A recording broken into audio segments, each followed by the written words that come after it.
Oh, where's the... Welcome to. Okay. Yeah, usually Paul and I have some chit-chat. He asked how Christmas was, but we are in the purgatory of tech right now this week of Yep. stuff. Yep. But Christmas Or was lack of good. stuff, as the case may be. Yeah. Christmas was... Christmas? Christmassy. Yeah. Kid liked the Design Lab controller. Cat Okay. Quest 2 is a great RPG if you're looking for a game to play with your child. I would not... I mean, I guess adults might like I play this too. shooters with my child. Yeah. Like if your kid's not quite ready for Call of Duty, Right. Cat Quest 2 might be a good co-op. And actually, unlike Halo, it has local co-op. Zing. Wow. Wow. How'd they figure that science out? I don't know. Hey, there's two controllers within proximity. It's crazy. Like, she's sitting next to me on the couch. I don't know how they do it. Interesting. Big technology, hard computer science problems. They are. All right. I guess, Monday? Yeah. I mean, the only other thing fun we're talking about is that Amazon Alexa apparently told kids to put pennies on exposed prongs coming out of the wall. How does that even happen? Right as you said that your mic broke. Did it? Yep. Well, it's garbled now. Okay. Hold on. Oh, now might be better. Is it better? Hmm. No. No. Let me switch. I'll switch it around. I did swap out the computer I'm using, and I realized like 5 minutes before you called, I'm like, oh, geez, I gotta actually look at this to make sure it's okay. It's hard to explain. It's almost like the peaks and troughs are peaking and troughing, or And so, no, your description is fine. It's accurate. It's I just don't like when things don't work. I know that makes me unique, but because of what we do. oh, for a now living. you're completely gone. Good. Now you're back. Okay. I don't know why.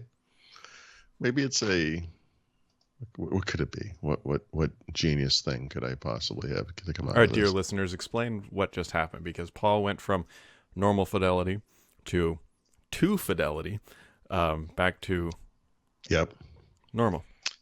Well, I just put the thing into best performance mode to see if that makes any difference. I don't know if it's the computer. Is a Teams call I know. too much for this equipment? I didn't surprise everyone by using like an Atom-based computer or something. So Well, you've got that. Man, I don't know. You got the Log4j, whatever they're calling that, the Logjam vulnerability. there was a LastPass thing yesterday, but it turned out not to be LastPass, which is nice.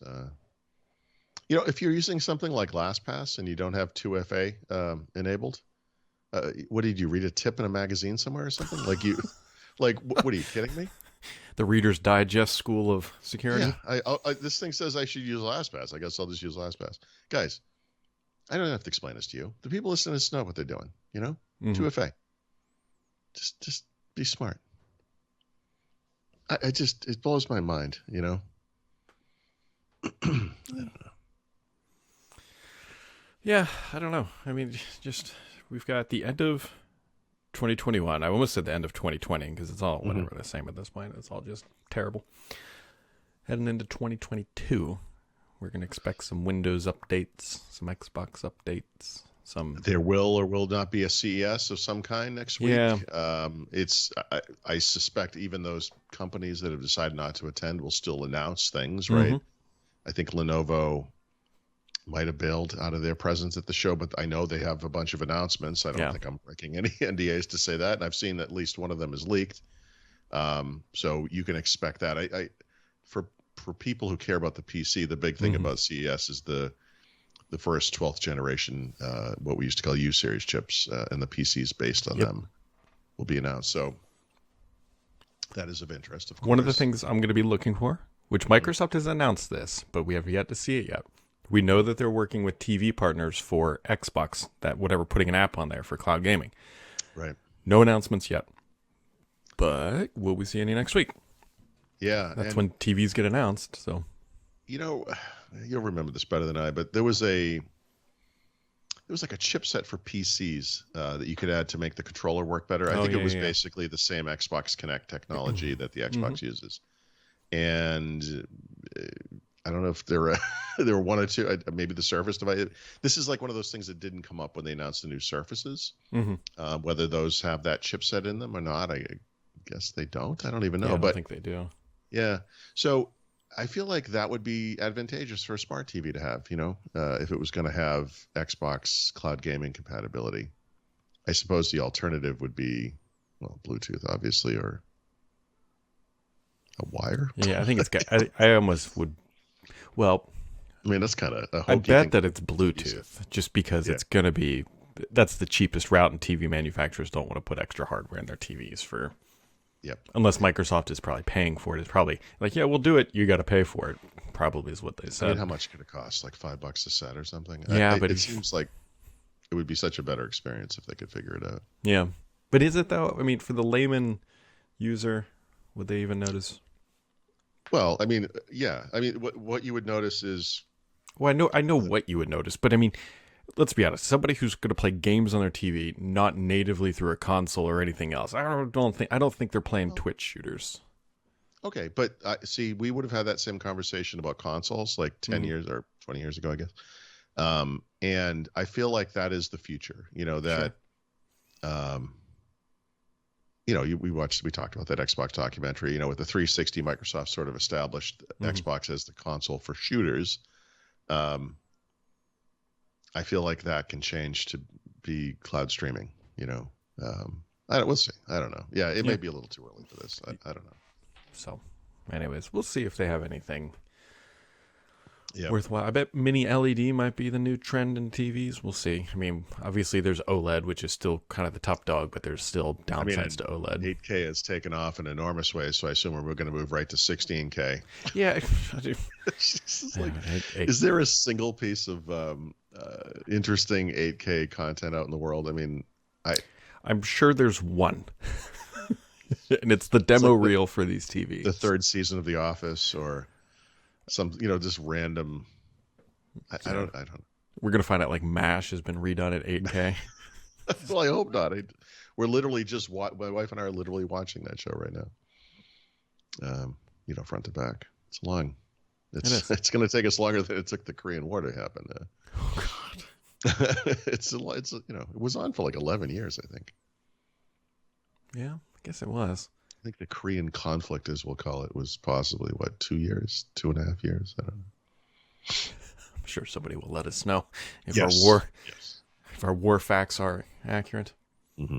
Also, I didn't realize that one of my favorite shows of all time, Reno 911, is on HBO Max, and that's sucking down a lot of my time right now. Oh, nice. Good. It's a good show. If you've never, and nobody's ever seen it. Seen parts of it, yeah. It's kind of it's filmed in the same style as The Office, but it's got a lot more humor in it, and isn't it like it's sort of, to me it reminded me of Cops, but funny. It's definitely a spoof of Cops, but filmed like The Office. Like it's like there's a documentary film crew or whatever. Yeah, it's definitely got some moments in there that are worthwhile. Okay. So, anyways. Yeah, I mean, that's kind of... Everybody's still got COVID, so... I still haven't got my Pixel update, so that's been fun. Yeah. 2022's looking up for you. You're going to get an update. You're going to get... something. I don't know what I'm going to get, Brad. Hopefully not COVID, but yeah, it'll be one of those things. What are you going to do? Did you get any of that warm weather, by the way? Mm-hmm. That, like, 70-degree weather? Oh, it wasn't 70, but we got... 60s. I mean, it's like a rainy Christmas day, and look, this is fine. My wife and I walked this morning. It's not particularly nice out now. It's like 40 and drizzly, but you know what?